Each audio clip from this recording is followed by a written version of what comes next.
আমরা এখন এসেছি হায়দ্রাবাদের সবথেকে বড় রেস্টুরেন্টে, যেখানে হায়দ্রাবাদের স্পেশাল বিরিয়ানি পাওয়া যায়, pasta hotel. Hello guys, good morning, welcome back to my channel happy with Titli. তো আশা করি তোমরা সবাই ভালো আছো, আর আমিও অনেক ভালো আছি। তো আমরা হায়দ্রাবাদে গেছিলাম, তোমরা অনেকেই জানো। আর ওখানে গিয়ে আমরা একটু বাইরে ঘুরতেও গেছিলাম, কারণ আমাদের ডক্টর দেখানোর ডেট পরে ছিল, কারণ আমাদের রিপোর্ট করানো হয়েছিল। তার জন্য আমাদের হাতে 2-3 দিন টাইম ছিল, তার জন্য। আর মনটাও সবারই অনেকটাই খারাপ ছিল, আর আমার মনটাও অনেক খারাপ ছিল। তোমরা জানো সেই পরিস্থিতিতে দাঁড়িয়ে কি হয়েছিল। তো তার জন্যই মা বলেছিল যে আমার একটু ঘুরতে ভালোবাসি, তো ঘোরালে যদি মনটা ভালো হয়, যদি মাইন্ডটা একটু ফ্রেশ হয়, আর যেটা নিয়ে ভাবছি সেটা থেকে একটু বেরোনোর জন্য। তো ভাবলাম যখন এসছি তাহলে একটু ঘুরেই যাই। আর হায়দ্রাবাদ জায়গাটা সত্যি অনেক সুন্দর, আমার তো খুবই পছন্দ হয়েছে।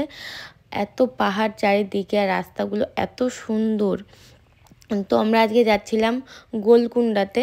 তো ওই জায়গাটাও অনেক সুন্দর, আর অনেক অনেক সিঁড়ি বেয়ে উপরে উঠতে হয়।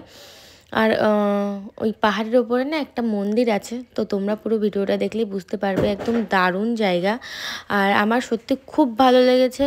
আর তো চলো ভিডিওটা কন্টিনিউ দেখতে থাকো। কি বলবো না বলবো বুঝতে পারছি না, কারণ অনেক দিন ভিডিও আপলোড দেওয়া হয় না, তাই না আমি ভিডিও করার স্কিল ভুলে গেছি, কি করে কথা বলতে হয়, কি করে ভিডিও বানাতে হয়।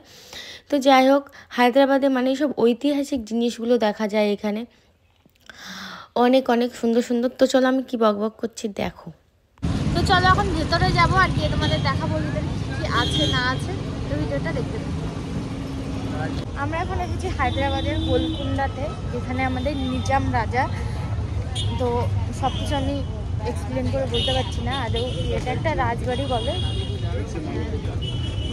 তো এই যে সেই রাজবাড়িটা তোমাদের ভালো করে দেখানো হবে। তো ভিডিওটা দেখতে থাকো কন্টিনিউ। এই যে মাম্মা, হাই গাইস। উনারা বুঝাবে কয় টাকা নেবে, গাইড গাইড কয় টাকা নেবে। আরে বুঝতে হবে না, ইউটিউবে সার্চ করে বুঝে নেবো। তো আমরা এখন রাজবাড়ির ভেতরে চলে এসেছি, আর এই যে সাইডে আমি ভালো করে বলতে পারবো না ব্যাপারটা কি, কিন্তু আমি যতটুকু শুনেছি এটা নাকি রাজাদের গুপ্ত রাজবাড়ি ছিল। এখানে যখন কোনো যুদ্ধ হতো তখন নাকি এখানে রাজারা লুকিয়ে থাকতো। নিজাম রাজা আই থিঙ্ক। তো যাই হোক, আমি ভুলে গেছি। তখন আমাকে মানে বুঝিয়েছিল বেশ ভালো করে, শুনেছিলাম।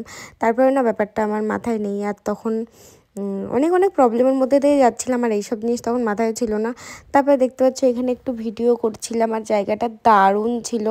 আমার জাস্ট ওয়াও লেগেছে, মানে খুব খুব খুব সুন্দর একটা জায়গা। প্রচুর গাছপালা, আর পুরনো পুরনো মানে রাজবাড়ি সত্যি দেখতে আমার খুবই ভালো লাগে।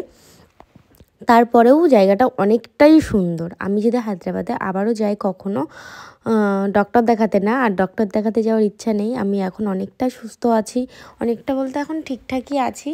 আর তোমরা আমাকে এখনও পর্যন্ত কমেন্ট করছো যে আমি কোথায় ছিলাম বা হোটেলের নাম কি। হোটেলের নামটা না আমার মনে নেই, কিন্তু ওই নার্সিংহোমের পাশেই ছিল। আর ওখানে একটু দেখে শুনে তোমরা হোটেল নেবে, আর ঠিকঠাক করে একটু কথা বলে নেবে, তাহলেই হবে। আর ডক্টরগুলো তোমরা যদি বাড়ির থেকে আগের থেকে ঠিক করে যাও, তাহলে তোমাদের বেশি দিন ওয়েট করতে হবে না। কারণ আমার যে প্রবলেমটা লাস্ট টাইম হয়েছিল, আমি যে ডক্টরটা দেখাবো, আমরা গেছিলাম শুক্রবারে, আর ডক্টর আসবে সোমবারে। তো আমাদের অনেক দিন লেট করতে হয়েছিল, যার জন্য। আর ওখানে রুম ভাড়া অনেক কস্ট বেশি, আর মানে হ্যাঁ অনেক টাকা খরচ হয়ে যায়। তো যাই হোক আমি এখন অনেক সুস্থ আছি, ভালো আছি। তো সবাই একটা কথাই বলবো, বাইরের খাবার খাওয়া বন্ধ করে দাও। আর সবাই জানতে চেয়েছিলে কি হয়েছিল, আমার ইনফেকশন হয়েছিল, এখন আমি ঠিক আছি। আর সবাই ভালো থেকো। আর এখানে দেখতে পাচ্ছ আমলকি, অনেক অনেক আমলকির মানে গাছ আছে। আমরা এখানে আমলকি কুড়িয়ে কুড়িয়ে খাচ্ছিলাম। আমলকি খেতে আমার খুব ভালো লাগে। তারপরে দেখতে পাচ্ছ কতগুলো সিঁড়ি, প্রচুর সিঁড়ি পার করে আমরা গেছিলাম উপরে। তো মায়ের কষ্ট হয়ে যাচ্ছে, মাকে বললাম তুমি একটু বসো, আমি আর দাদা যাই। তাও মা বলছে না আমি যাব। তারপরে একটা কাহিনী হয়ে গেছে কি, ওপরে গিয়ে না বৃষ্টি শুরু হয়ে গেছে। আর এখানে দেখতে পাচ্ছ পুরো জায়গাটাই ফাঁকা, কোনো জায়গা মানে দাঁড়ানোর মতো নেই যে বৃষ্টিটা আটকাতে পারবে। তো ওপরে একটা জায়গায় দাঁড়িয়েছিলাম, যেখানে একটুখানি বৃষ্টি থেকে আমাদের সাপোর্ট দিয়েছিল। আর নামার সময় যা কষ্ট হয়েছে বুঝতেই পারছো, এমনিতেই স্লিপ আর পাথর, তারপরে যদি বৃষ্টি হয় তারপরে কেমন হতে পারে। আমরা যে কত উপরে চলে এসেছি, এখন আমি নিঃশ্বাস নিতে পারছি না, আমার দম বন্ধ হয়ে যাচ্ছে। চলো আরো উপরে যাবো। রাজার ঘর কোথায় দেখবো? রাজাদের জেল কারাগার ছিল এটা।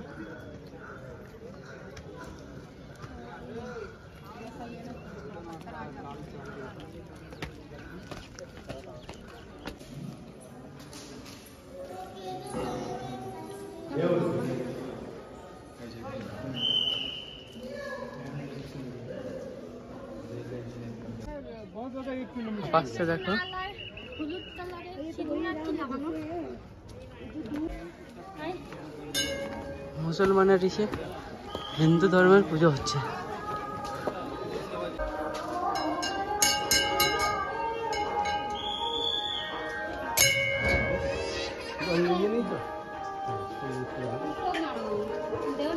তো গাইস আমরা এখন বসে আছি আর মা দাদা গেছিল, কারণ মা তখন গেছিল না, আমি আর দাদা গেছিলাম। এখানে একটা জিনিস দেখে আমার ভীষণ অবাক লাগলো যে মুসলিম রাজার রাজবাড়ির ওপরে একটা মন্দির আছে, সেখানে পুজো হয়, ভালো করে একটা সুন্দর মন্দির আছে, সেখানে আমরা গেছিলাম। তো এটাই বুঝলাম যে আমরা সবাই মানুষ, আর সবাইকে সম্মান করা, সবাইকে শ্রদ্ধা করা এটা আমাদের কর্তব্য। তো মানে এটা সত্যি একটা খুব ভালো লাগলো আমার। আমি এরকমটা না কখনো দেখিনি যে মন্দির আর মুসলিমদের রাজবাড়ি একসাথে। তো সবাই মিলে দেখো না ওইখানটায় না এরকম ভেদাভেদ নেই, আর এই জিনিসটা দেখে আমার প্রচণ্ড ভালো লেগেছে। আমি একা একাই কী বকবক করছিলাম আমি জানি না। তো তারপরে আমরা চলে এসেছিলাম নিচে, আর এই জায়গাটা আরও সুন্দর। এটা দেখো কি সুন্দর, খুব সুন্দর।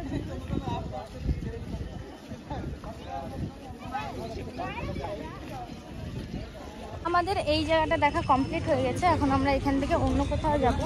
কোথায় যাব সেটা আমি এখন বলতে পারছি না। তো চলো গিয়ে তোমাদের সাথে আবার দেখা হচ্ছে।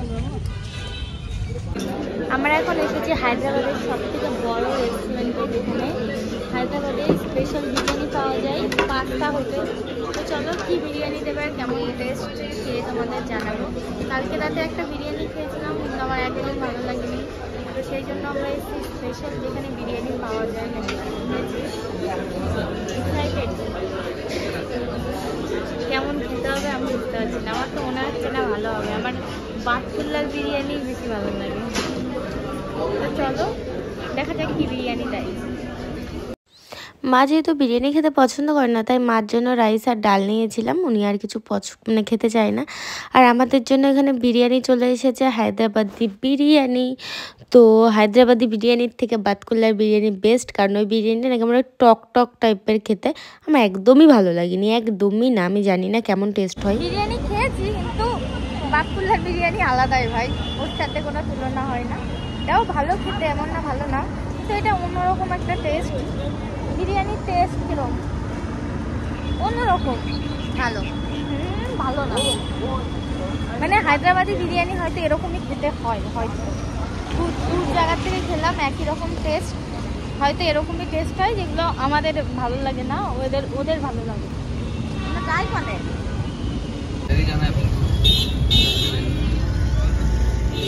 আমরা এখন এসেছি এই জায়গাটায়, এইটার ভিতরে যাব, আমি জানি না এটা কি। আর এইখানে আমার মা, আর এইখানে এইটা কি আর দাদা, আরে দিদি কইছে দাও, এই যে দাদা। তো চলো ভিতরে যাওয়া যাক। এর ভেতরে একটা দ্বীপ ছিল খুব সুন্দর, ওটা বোটে করে যেতে হতো, আর একটা পার্ক মতো বাচ্চাদের। তো আমি তো জলে প্রচণ্ড ভয় পাই, তার জন্য আমার দাদা ভাবছিল যাবে, ও বলছিল যাওয়ার জন্য। আমি বলছি না দাদা আমি যাবো না, আমার প্রচুর ভয় লাগে। ঠিক আছে, এইখানে তো আমরা পার্কে ঢুকেছিলাম, একটা দিনের 20 টাকা করে টিকিট নিয়েছিল। আর এই পার্কের এখানে আছে একটা সুন্দর একটা নদী, খুব বড়, যেখানে সবাই বোটিং করছে, ছোট ছোট জাহাজ মতো আছে। তোমরা যদি চাও ভিতরে গিয়ে ঘুরতে পারো। আর সেরকম কিছু বলতে এখানে একটা ঝর্ণা আছে খুব সুন্দর, সেটা তোমাদের দেখাচ্ছি, ব্যাস এইটুকুই। আর বাচ্চাদের খেলনার জন্য জিনিস আছে, এটুকুই আছে। আর এখান থেকে এখন আমরা যাব, এখানে সব থেকে বড় একটা মার্কেট আছে মেয়েদের জন্য, তো সেই মার্কেটে যাব, তোমরা ভিডিওটা দেখতে থাকো। তো এটা কোথায় তোমরা বুঝতেই পারছো, হায়দ্রাবাদে এসেছি, আর 4 মিনিট যাবো না, এটা তো হতেই পারে না। তো আমার খুব ইচ্ছে ছিল আমি একটু সকাল সকাল আসবার, এখানে অনেক পায়রা থাকে, আমার কিছু ভিডিও শ্যুট করার ইচ্ছে ছিল, কিন্তু আমাদের আসতে এতটা লেট হয়ে গেল যে পুরোটাই একদম মার্কেট হয়ে গেছে, পুরো দোকানপাতি সব ভরে গেছে। আর আমি চারমিনার গিয়ে অনেক কিছু কিনেছিলাম, দেখতে পাচ্ছ অনেক কিছু। তো টাটা বাই বাই, দেখা হচ্ছে নেক্সট ভিডিওতেই।